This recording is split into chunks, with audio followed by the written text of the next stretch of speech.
Cultures are all around the world use music and traditional arts to bring people together. And that world has been completely revolutionized by science. But there's also increased division between those who engage in science and those who've been left behind.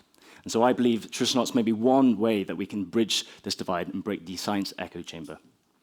Back home in Scotland, we have the idea of a Ceilidh, which is all about social dancing. And we do it at schools, we do it at social occasions.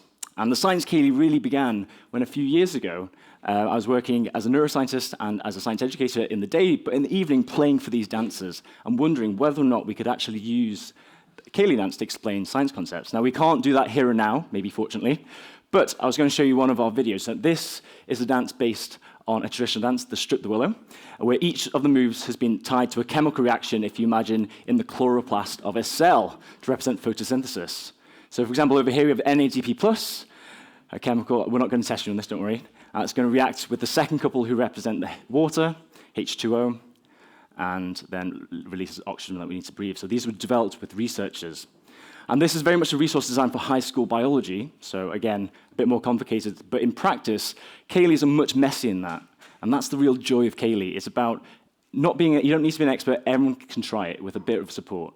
And indeed, the older meaning of Ceilidh in Scots Gaelic is a gathering, bringing people together and actually allowing people the chance to share a song, a story, a poem.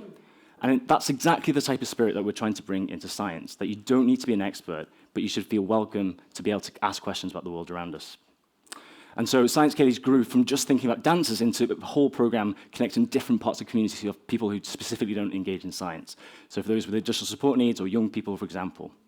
And of course, we don't expect people to necessarily learn by dancing. Our events are much more about bringing new people in, and that's how we evaluate it, but then also starting new conversations, breaking stereotypes, and then for us, developing a program of resources that are free and open access that anyone can go into, where we can link it to the curriculum, we can link it to activities for families, and we can also link it to current research going on in Scotland.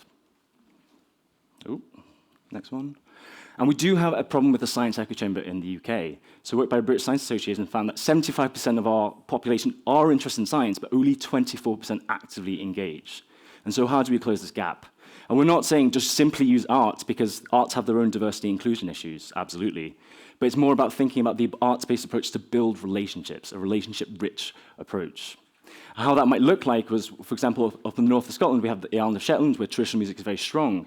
And so we went in and did workshops with community members, and we didn't even use the word science to begin with, shock horror. But actually, we connected by playing music together, we learnt some dances, had lots of cups of tea, and over time heard their concerns around things like mental health and the questions around it. And so with that, over time, we developed a program where we can actually link researchers, community groups, the arts groups, and the schools together to actually run events linking creativity, well-being, and answering the questions as well. And for our new Scots community, for example, our immigrant community and refugees in Edinburgh, we've been developing a similar program using arts as a way of intercultural exchange, absolutely, and building that into understanding a long-term relationship and seeing how we can use universities and researchers to link in with that. And for each of these cases, we're developing case studies and learning that we can share with practitioners, and we're evaluating them as well. So, for example, in Shetland, we know 80% of our audiences we reach there do not normally engage in science. Now, to do this, we have to embed this very early. And so we have to work with science education. And so our school program is very fiercely science and arts, and we encourage the young people to write a dance based on the science they've learned, for example. And ideally share this with the families at the community events too. We've seen over 12,000 learners in Scotland, and for us, we want to scale this up, especially on the level of the educators, to be able to train the educators to be able to embed this across the curriculum, certainly in Scotland and certainly more abroad as well, so that every young person, every day, can get the message that science and creative skills are important, regardless of what your job is going to be. Oh. Is it not clicking? Oh. There we go. To finish, what I want to say is Ceilidh works really well for us in Scotland, and all countries have ways of using traditional arts to build relationships with communities.